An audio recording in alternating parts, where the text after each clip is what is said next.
Hello, and welcome to Holy Moments and Holy Places. And today we are going to be talking about, I kind of gave you a teaser on Tuesday, and I said it had something to do with the number 3. Does anybody remember that? Well, we are once again back in England. Oh, here comes my porter with my tea. Thank you. Thank you, my dear. Lovely afternoon tea time. So today we're going to be traveling once again within England, and we're about probably 70 miles to the east and north of Stratford-upon-Avon in a town called Leicester. And some people might pronounce it Leicester or but it's L-E-I, I believe it's C-E-I-S-T-E-R. So, or C-E-S-T-E-R. It's Leicester. And it really is a wonderful medieval town. But the main reason why we as a family wanted to go there was because of a very important person who died there. And you may know him because the last place we went, Stratford-upon-Avon, there was actually a play written about this person, and it was called Richard III. So you guys all heard of Richard III, I think. And I'm just trying to put up my comments, so hopefully I can see comments if they come in. Richard III was much maligned in Shakespeare's play as an evil man. It starts out, now is the winter of our discontent, made glorious spring by this son of York. So he's been called a murderer, a liar, many, many things. But when we were in Leicester, there is a Richard III center there.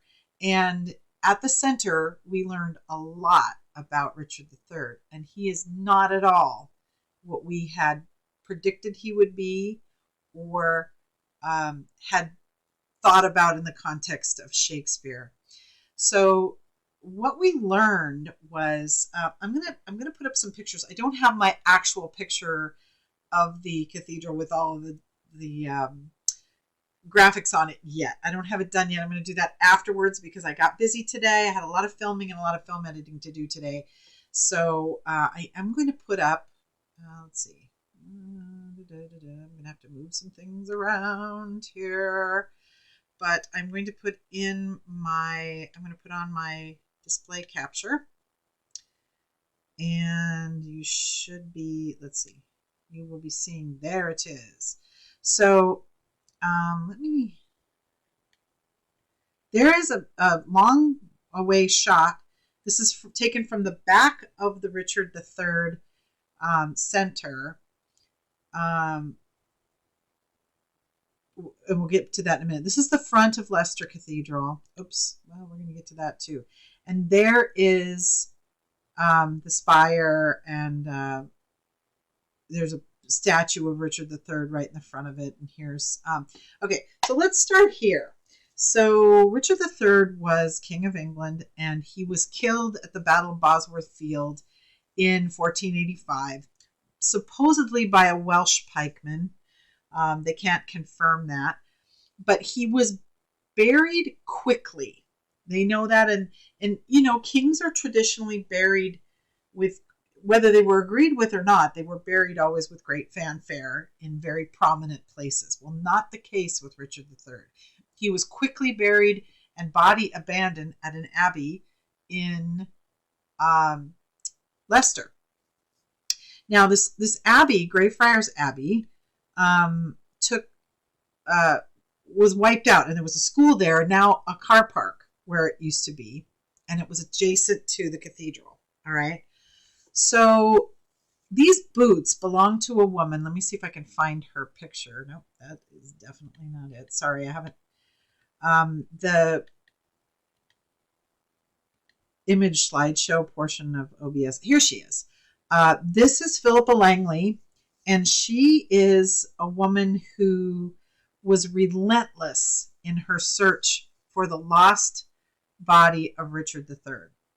And you can see that she's wearing these famous Union Jack boots. But the body had been missing for how many hundreds of years? 1485 until, what year was it that she found it? 2000 and something, I believe. And so here's Richard's body through the window. You can't really see it too well. It's his skeleton. And this is how they found it. This is where they found it. And she just had these feelings that he was somewhere in this area. She had done some research, but it was this uncanny sort of extra sense that she had that really led her to this place. And the first hole they dug, they found him. I mean, that's how accurate she was as to where he was. And interestingly, there was an R they call these car parks in England, but we call them parking lots, of course.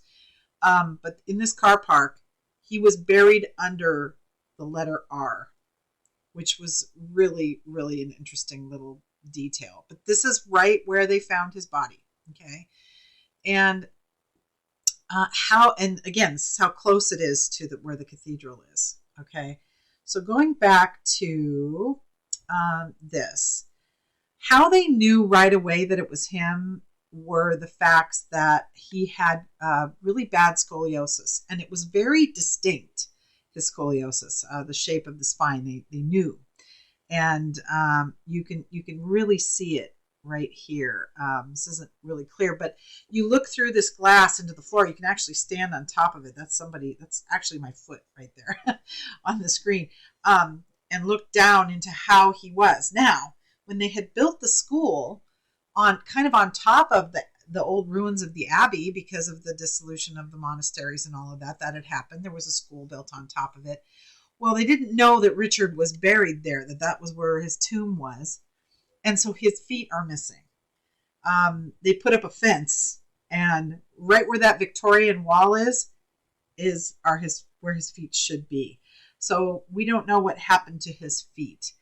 But when they discovered his body, they were able to take him, and there was it was televised. It was a funeral for Richard III. And it happened not too many years ago. I believe it was like 2015 maybe. And this grand tomb was made for him. There is a wooden coffin inside of that stone sarcophagus that was made by his ancestor, or his descendant. And his descendant happens to be a cabinet maker. So this is his tomb. But what really occurred to me was all this history. There's all this history and all these things about Richard III. But I'm going to turn off my photos here for a minute and get back to you. What really occurred to me was that Philippa Langley never stopped looking. She had this strange sense that she had to do this thing. It was like this indescribable drive that she had to find Richard III's body. And all along, she was given clues. Now, how many hundreds of years have historians and famous people been looking for this? Philippa's just a regular person, just like you and me, but she had this drive inside of her to do this thing. I call it a God-given drive. God just gives you this push, divine push, and you just got to do it. You don't have a choice. Well, this, I believe, is what happened to Philippa. And without her, we would still know where Richard III was. And now there is a complete story as to what happened to him, where he was all this time, and now he can rest in peace in Leicester Cathedral, where this beautiful tomb that was built by some of his family and by the Church of England and by the monarchy was built for him to rest. My holy moment in this place came when I realized that God never stops searching for us and reaching for us. God is always, I have a personal story I'm going to tell, and maybe you've heard it before. If not, just fast forward to the end. But when I grew up Catholic, as you know, and all through my later teenage years and into my early 20s, I had stepped away from the church. I'd gone a lot to church with my grandmother, who was a staunch Catholic. I, for a while, was going to Mass with her every day while she was sick with cancer. She had really bad kind of breast cancer, and she ended up dying from it.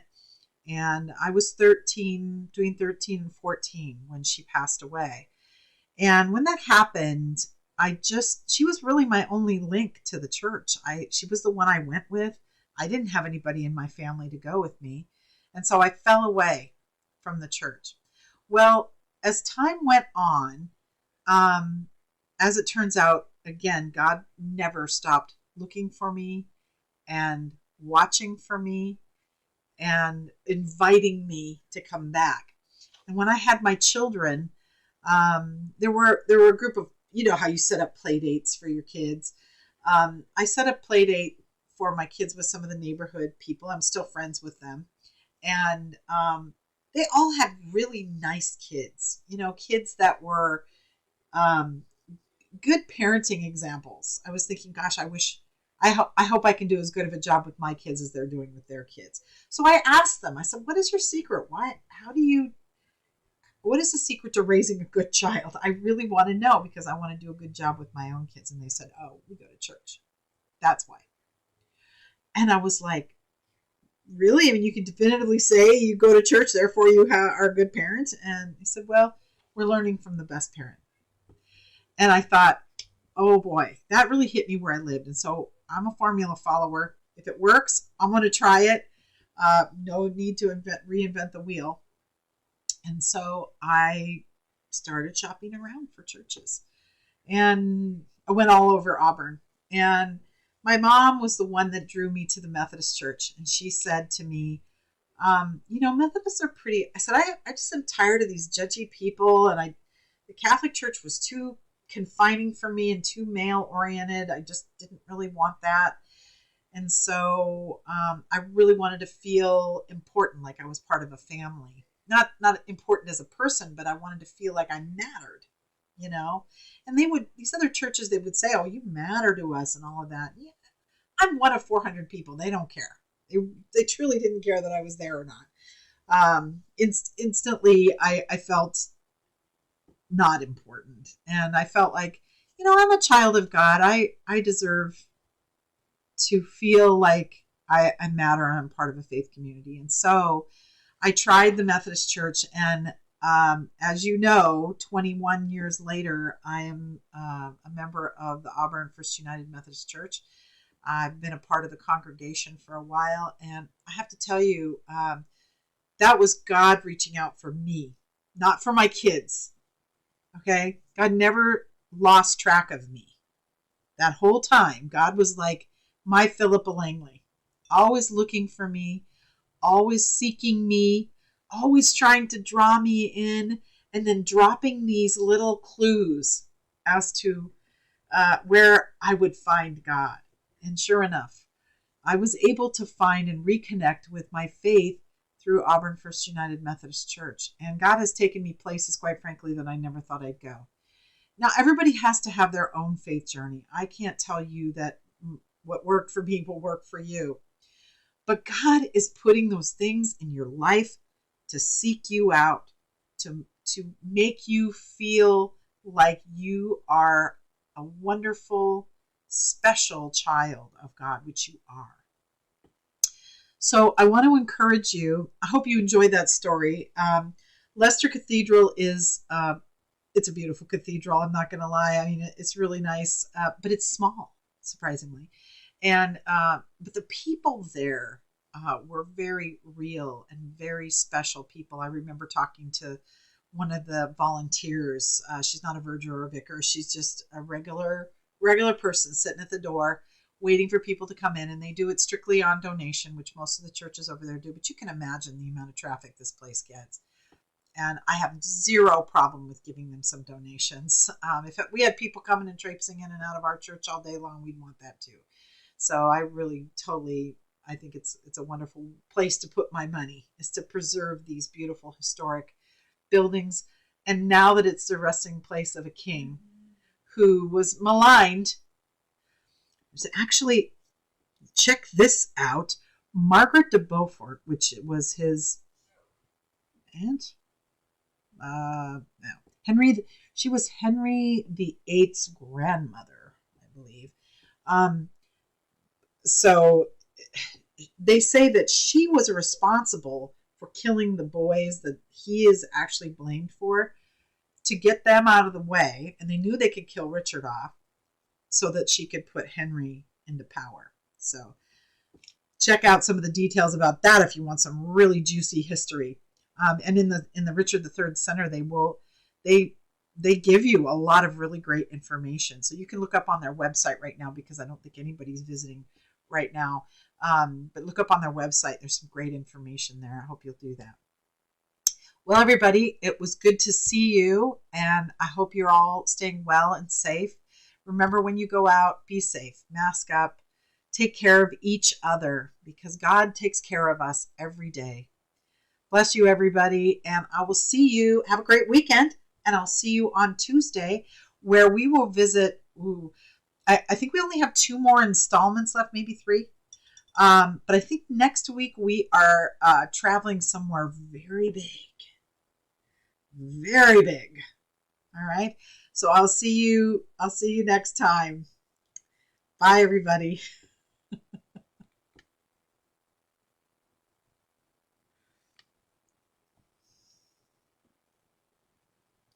Oh my goodness. If you end the live video now, every time